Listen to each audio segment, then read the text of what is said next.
What's up, everybody? Welcome back to Something to Say with Shay. It's your girl, Shay, and we are here for episode 3 of my podcast. I just want to say to everybody who watched episode 1 and episode 2, I love you much, and I appreciate the love and support, and we just gonna keep the ball rolling, okay? Today we have a lot of interesting topics, and I can't wait to talk about it and get y'all opinion on it in the comments. Make sure you like, comment, and subscribe. Look at me sounding like a real YouTuber, okay? Make sure you like, comment, and subscribe, and let's get into it. All right, y'all, so before we even get into any topics or anything like that, we're gonna get into the look, okay? So I just got my hair done yesterday. Let me get y'all a look. I don't want my thing to fall on me. Yeah, I just got my hair done yesterday, looking real curved. Get into the nails, matte black, red bottoms, long heels, red bottoms. It's almost Halloween, so I know my hands are a little dirty. It's almost Halloween, so I wanted to get something like that was kind of like Halloween-esque, but not too much, because I mean, I celebrate Halloween, but like not really, you know? So I want to get something that's still every day. So that's what I went with, and we're gonna get to the glam. Cute. All right. So before I get into the world topics, celebrity topics, I want to give y'all a little life update, because if you follow me on Instagram, then you know your girl be going through a lot. But you know the Lord is on my side always, and that's what you got to remember. But your girl done had a crazy month of October. So first of all, in the beginning of October, I got into a freaking car accident. Now, this was my first real car accident. Like, I've been in a fender bender. I wouldn't really call what I got in when I was in college, I wouldn't really call it an accident. It was more so a fender bender. But this, the airbag deployed and all. And I'm not gonna get on here and cap to y'all a lot. That was my fault. I'm not gonna lie. It was my fault. I was distracted, and I ended up rear-ending somebody, and I was so mad, y'all, because it happened right down the street from my house. It's probably why I was so comfortable, because like literally I was like down the street from my house. Like literally it happened 2 or 3 days, y'all, before I had to go to the BET Hip Hop Awards. And I'm gonna get into that too. This is gonna be just a whole life update plus the celebrity stuff, okay? So I went to the BET Hip Hop Awards that was in Las Vegas, and so my accident was like 2-3 days before that, y'all. And I was literally on the way to the nail shop, really just on the way to do maintenance, like before I went on the trip. So I'm just leaving the house, y'all. I was cute too. I had on me a little black bodysuit, like my hair was like curved. I was ready to attack the day. I was off. It was a Friday, just got paid about Friday night. Like, that was the vibes, you know? Baby, I pull out my apartment complex and I'm driving down the street. Next thing you know, the car in front of me stopped. But before I could even realize they stopped, I was already going, and I was trying to brake, and it just said boom, hit the back of the motherfucking truck. Now, the airbag deployed and everything, but I wasn't like really hurt for real. I had a bruise and my knee was hurt, but the person that I hit was in a truck, like a work truck, so like they wasn't even affected for real, but my shit was total. And I was so sad, because y'all know I love my car. I take pride in being a car owner. I take pride in paying a car note. Like, I take pride in being an adult in that way. So to fuck up my like that really hurt my feelings. Like, but you know, I've been going to church. Shout out to Change Church for changing my life, okay? So I just was praying, and you know, the church I go to, Change Church, they was having a little event for the youth. Well, I mean, am I still considered a youth?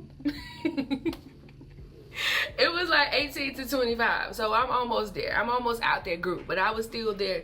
So me and Cam was planning on going, so I still went, and I feel good about myself. Like, I went through all this tumultuous stuff, and I still found time for the Lord, and that's why he blessed me throughout this whole process, because you gotta pray and be grateful and thankful even when the bad times, y'all. Seriously.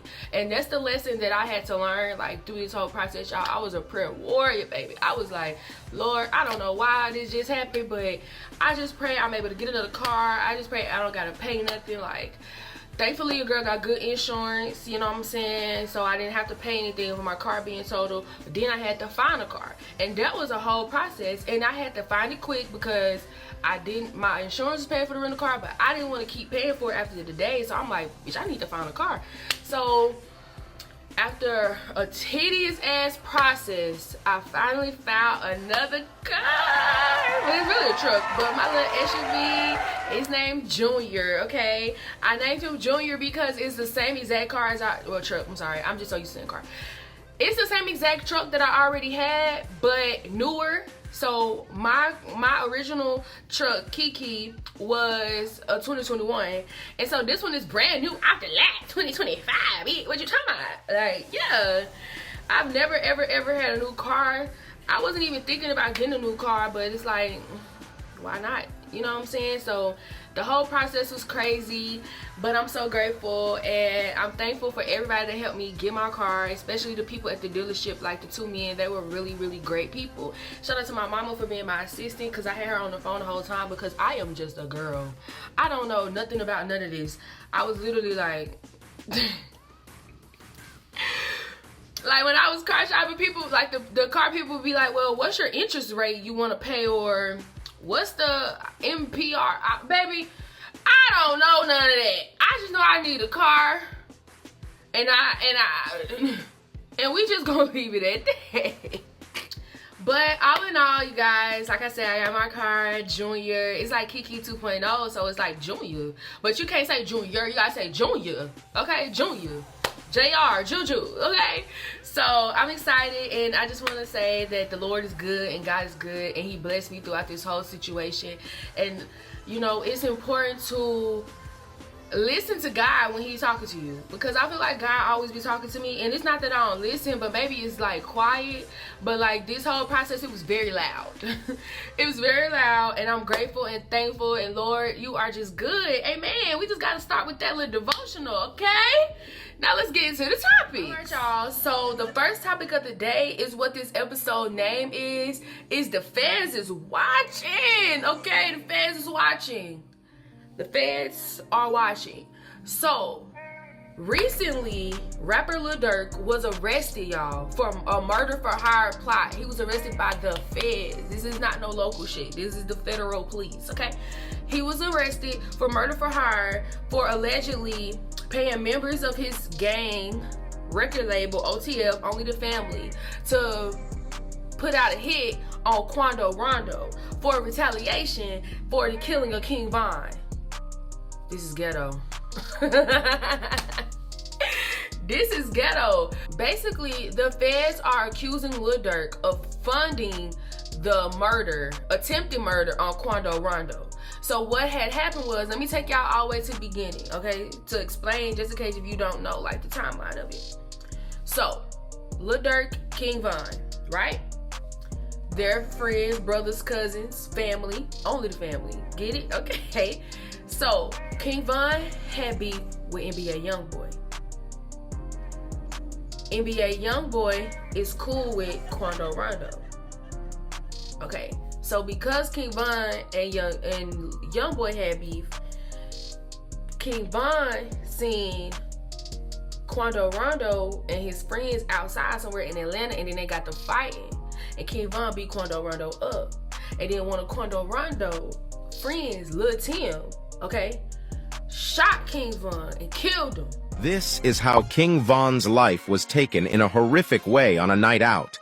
As an upcoming artist, King Von, whose real name is Davon Bennett, was going to become one of Atlanta's biggest artists. But this dream ended on a night out at the Monaco Hookah Lounge in Atlanta. Davon and his friends got into a fight with Quando Rondo, also a rapper from Atlanta, and his friends.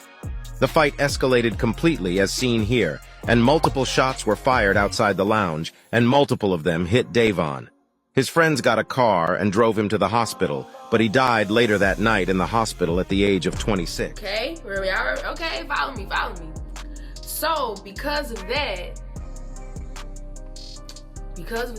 of course, everybody was like, oh, Durk got a slide for Von. So what the f he do? He allegedly hired a group of people, I think it's 5 people, to kill Quando Rondo. But they didn't end up killing Quando Rondo. They end up killing one of his cousins instead. New details tonight in a deadly shooting near the Beverly Center. We've learned the victim is a friend of rapper Quando Rondo. The Atlanta-based performer shared this picture on Instagram today. According to the LAPD, the victim was ambushed by 3 men while getting gas on Friday. Video from the scene appears to show Quando Rondo distraught while first responders moved the body. So far, no arrests have been made. Following me? Now, the feds only found all this out because somebody that was in OTF named OTF Jam wore a wire. So they have them on the wire talking about it. And they saying that Lil Durk put out a hit and said that he would pay them, and he would pay them, and he would, you know, let them be on the label and record music, etc., etc. And all this was caught on the wire. So then they saying that Lil Durk, once the 5 people that were indicted, like it was 5 people indicted for the actual attempt of murder, right? Murder for hire. Lil Durk allegedly, this is so dumb. Because he knew what was coming, he allegedly tried to flee, y'all.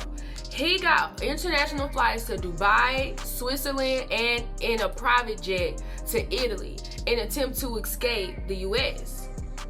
Okay, because you know, in certain countries, if you go there, you can't be extradited. Y'all remember Russell Simmons, all that sexual predator was coming out about him? His ass moved to Bali. Okay? So, Durk ended up getting arrested on the way to the airport because the feds figured out that he was trying to flee, and they went and got that ass. All right? So, this shit is crazy. So, okay, I'm reading let me read to y'all exactly what the FBI agent that is behind the investigation is alleging that they did, verbatim. So, according to her, according to Agent Sarah Cochran, she got a interesting. Y'all know Johnny Cochran? Oh, okay. All right. So, the group of 5 OTF members traveled from Chicago to LA to locate Quando Rondo, with Lil Durk allegedly providing funds and logistical support for the mission, i.e. providing them the guns, providing them the flights. Keep in mind, he's paying for this stuff with record label and industry money. Okay. According to Cochran, OTF associate Keon Grant coordinated the final arrangement, supplying guns, ski masks, and luxury cars used in the attack. Video surveillance places Durk in LA during the plot setup, but he reportedly ensured that no travel was booked in his name. Then on August 19, 2022, the suspects ambushed Rondo at a gas station, ultimately killing Robinson but missing their intended target. Remember, I said they tried to kill Quando. Well, that's Robinson. They tried to kill Quando Rondo, but they ended up killing his cousin. After the shooting, court documents suggest that the group regrouped in an In-N-Out burger before returning to Chicago. Lil Durk's involvement allegedly includes subsequent payments made to those who carried out the ambush. Child. He is facing charges of conspiracy to commit murder for hire. Child. Authorities assert that OTF members frequently engaged in violent acts under Durk's leadership to solidify their standards with the group. How dumb can you be? How dumb can you be?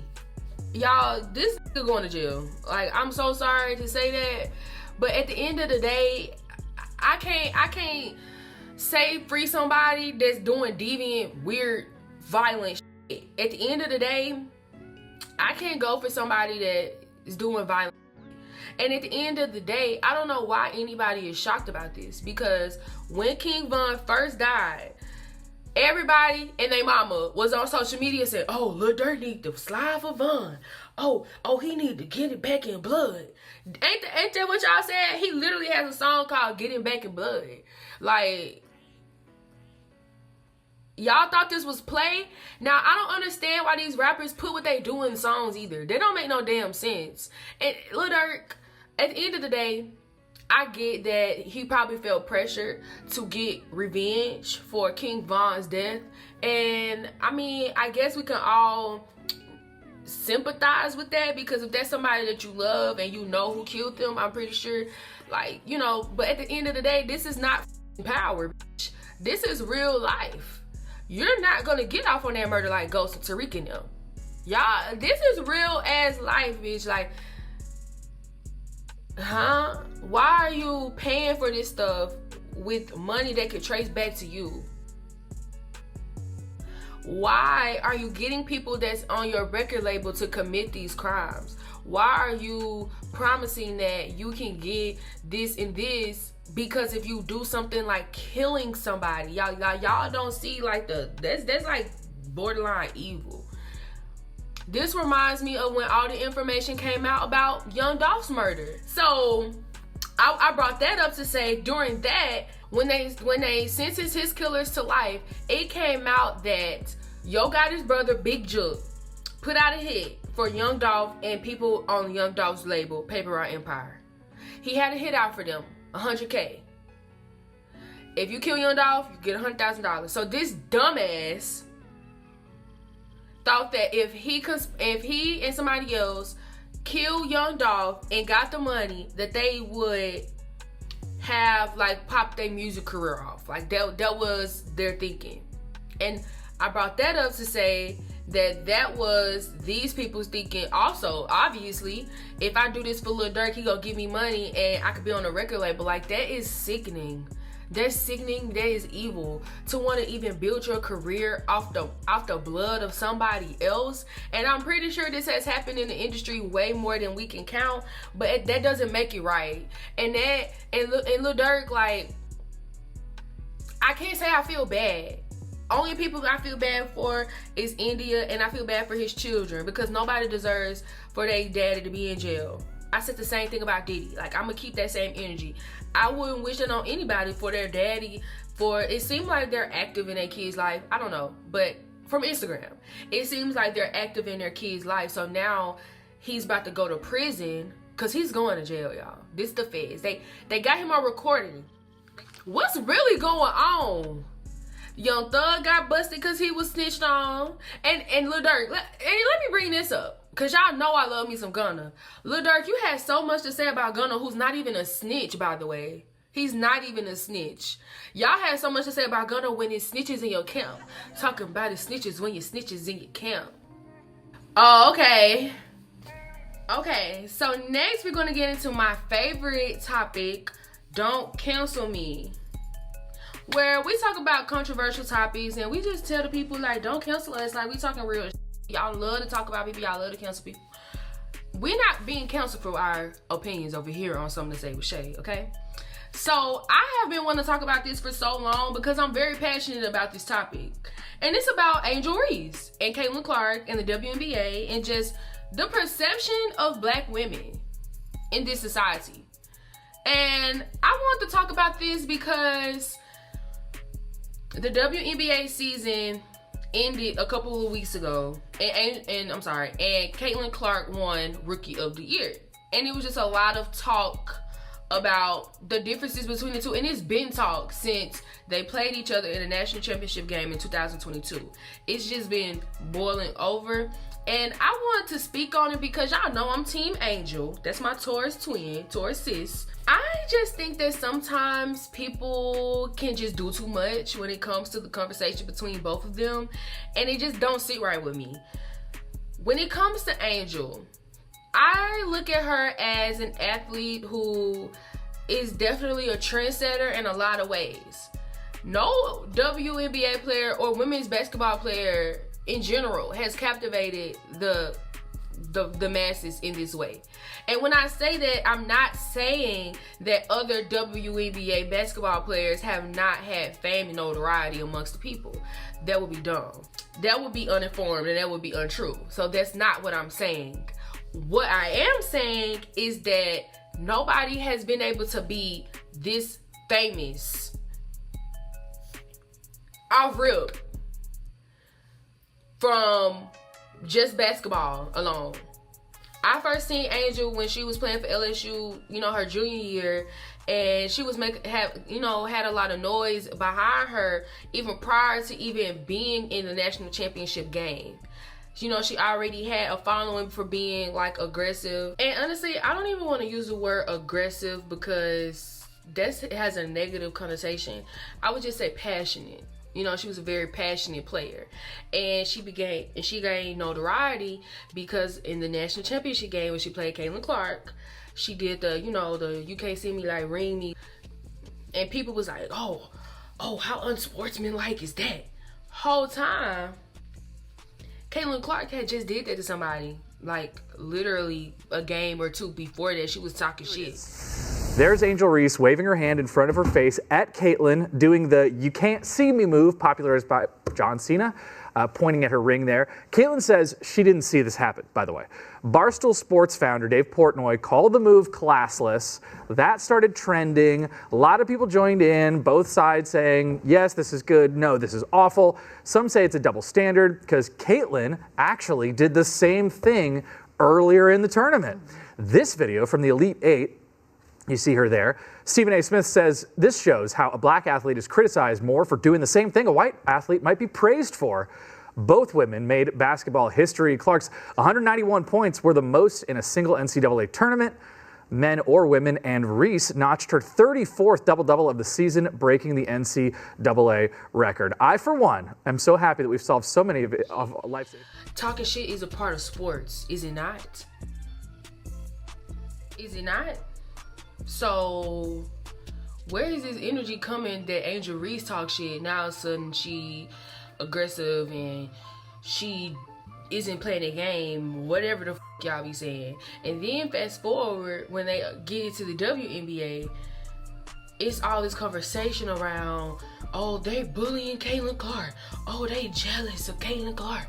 Stephen A. and Shannon Sharp, y'all was pushing that narrative that women in the WNBA was jealous of Caitlin Clark's success, so therefore they're bullying her in the league. Stop. Yes. There are girls, young ladies in the WNBA who are jealous of Caitlin Clark. She is a white girl that has come into the league. She has bursted onto the scene. She hasn't proven herself yet. It's not even about them thinking they're better than her, because they probably know it at this particular juncture because they've been playing on a level she just arrived to. Where the resentment comes in is the hard work, the commitment, the dedication, you know, the pounding of the pavement, the being on the grind, all of these years trying to uplift this brand that is the WNBA and is women's professional basketball. And all of their efforts were in vain until this girl comes along and takes the league by storm, takes the sport by storm in college, and has accomplished in a short period of time what they haven't been able to. One with... What? What? Is not being competitive and being aggressive when you're playing a sport? Is that not the whole point? Don't y'all love that when niggas do it? Y'all love Anthony Edwards. He talks shit all the time. Y'all love him. Y'all praise him for being tenacious in that way. Y'all praise him for being aggressive in that way. But in the same breath, y'all criticize Angel Reese when essentially they're doing the same thing. And why is that? Because she's literally a woman. And y'all cannot sit and say that it's not because she a black woman that y'all don't have these opinions, because y'all don't keep the same energy for other people. Y'all just don't. Y'all put Caitlin Clark up on this high pedestal, and granted, she is a great and phenomenal basketball player. I would never get on here and try to downplay her talent like she's not a good basketball player, because she definitely is. But it was just giving like white woman, like praising the white woman. Like, I'm not gonna lie, that's what it was giving. Whether the people tried to be like that or not, that's what it was giving. And then Caitlin Clark had all these racist ass people backing her, because it's like, instead of it being passionate basketball player versus passionate basketball player, it became white woman basketball player versus black woman basketball player. And then it got worse because then once the racist fans start coming into it, then they sending racial threats towards Angel. They sending racial threats towards other WNBA players. And what my problem was that Caitlin Clark didn't really assert herself as a public figure during that time, and just to be like, you know, stop this, don't do that on behalf of me. I feel like she didn't do that till the end of the season. It's too late, it was already happening. And I feel like white people can get away with doing this. I feel like, oh, I'm just here to play basketball and oh. Well, guess what? Everybody's here to play basketball, but they got to deal with other shit too. So it's you, as a public figure, should have the guts enough to get up on that platform and denounce it. I don't think Caitlin Clark is racist at all. Like, I don't think that in no way at all. But I do think that sometimes white people can be complacent in it and just try to take the high road when black people don't have that luxury to take the high road. Angel Reese doesn't have the luxury of ignoring the haters and just going about playing basketball, because she has to deal with so much criticism from, oh, she got a double-double, but she get her own rebounds. Y'all, you know, when Jokic and Joel Embiid and Giannis get the rebounds, but when Angel get a rebound, it's, oh, she get them off her misses. Ain't that the point? Ain't there 9 other people on the court that could get said rebounds, but she's the one getting them? Is that not applaudable? Y'all applaud when other people do that. But see, y'all just don't like Angel. But why don't y'all like her? Oh, she always trying to play the victim when she be sexualizing herself. Are y'all dumb? Again, I ask, because there is a difference between somebody feeling cute and they putting their shit on and feeling cute, and then people freaking making AI porn or trying to fake expose somebody because of who they are. Those are two different things, and y'all gotta know that those two different things, right? Like, y'all can't be that dense and dumb. And when it comes to Angel, a bitch can't be young and turn cute and lit. If I was a millionaire and I play into the league that I always dreamed of being in, and I'm a millionaire and I got money, I'm popping my too, Chanel me down. Y'all, if y'all feel like that about Angel, y'all hate me once I become rich. It's Chanel Birkin down. It's Hermes down. It's Louis Vuitton down. Y'all gonna hate me. So I don't understand I don't get it. I just think that it's because she's a woman, and this goes back to what I was talking about in my episode 2, when I was talking about Kamala Harris and Donald Trump. Y'all just really cannot accept when women do shit, but when men do shit, it's crickets. But when women do shit, we just under so much scrutiny. We just have to be so prim tight all the fucking time, and that shit is draining. And I hate seeing my black women go through this. And I hate that Angel even has to go through this type of stuff. I don't feel like she puts it on herself. I feel like she's just her true, authentic self, and people cannot take it. She's doing something that's never been done. Nobody in the WNBA has ever popped their shit on social media to this extent. Nobody from the WNBA has ever been in the media this much as a public figure. Now, I'm not saying that there have not been WNBA players who have been famous. That's not what I'm saying. But y'all have to admit that this is new. This is different. I know that I've never followed a WNBA player to see every single thing that they doing and what they wearing and where they going. I've never done that. But I like Angel. She's pretty. She's like an influencer, so I'm here with it. And then niggas like, oh, well, she don't be in the gym, but she posts herself in the gym. She broke a record for rebounds and stuff. You can't do that type of if you're not in the gym. Are y'all dumb? Y'all don't say that about these other players who got podcasts. Literally every NBA player got a freaking podcast. You niggas don't, all y'all don't need no podcast. But it's a crime because Angel got a podcast. Huh? Like, do that make sense to y'all? Because that don't make sense to me. The double standards is crazy. And I'm tired of it, and I'm calling it out. Y'all need to stop. Y'all need to check y'all biases at the door. Y'all don't even realize that y'all be being sexist, misogynist, racist, anti-black. Y'all be doing that, and I don't think y'all realize it. Like, I don't think that when y'all say the things that y'all say about these people, I don't think y'all realize how you're contributing to the conversation in the wrong way. Stephen A. and Shannon, I bring up again. Y'all getting on First Take saying that women are jealous of Caitlin Clark because they're hard fouling her. Do y'all understand the magnitude of what y'all saying and how that can negatively affect the other women or how it did negatively affect the other women in the league. Y'all act like y'all ain't never seen a white hooping before. Stewie, Sabrina, Sue Bird, Diana Taurasi, like y'all ain't never do all this with them. I really feel like people sometimes only hype up white people to spite black people. And that's not to say that said white people aren't good at what they do. Because Caitlin Clark is a great basketball player. She deserves to get Rookie of the Year. Like, she deserves most of the hype that she gets because she's good. But if y'all want to sit here and tell me that she doesn't get the hype that she get in spite of people like Angel Reese and them, you're lying to yourself. It's obvious. Why does it have to be, oh, Angel don't deserve this because Caitlyn da-da-da-da?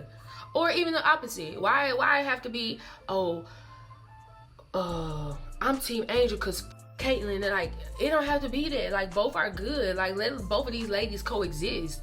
But I think that because people are so frightened by strong black women that no matter what they do, it will get criticized, and it make me scared, and it gives me pause because I feel like I'm a strong, confident black woman, and I speak my mind. If this podcast pop off, is niggas gonna start hating me? Is niggas gonna start saying that I'm doing this and this and this and that, and I'm gonna start getting hate? Because I see myself in people like Angel. I see myself in people like Kamala, people like Megan Thee Stallion, people like people who get scrutinized on the internet all the time. I see myself in these people because I can relate to being an outspoken person. Am I gonna get hate too? Type shit. Like, y'all don't understand. Like, we as a society just gotta check our biases, and we just gotta make sure that we're criticizing people on the same scale across the board. If you're gonna be mad at somebody doing this, then y'all need to be mad at the other person doing it. Or if you're gonna be quiet about it, y'all need to be quiet about it all the way around.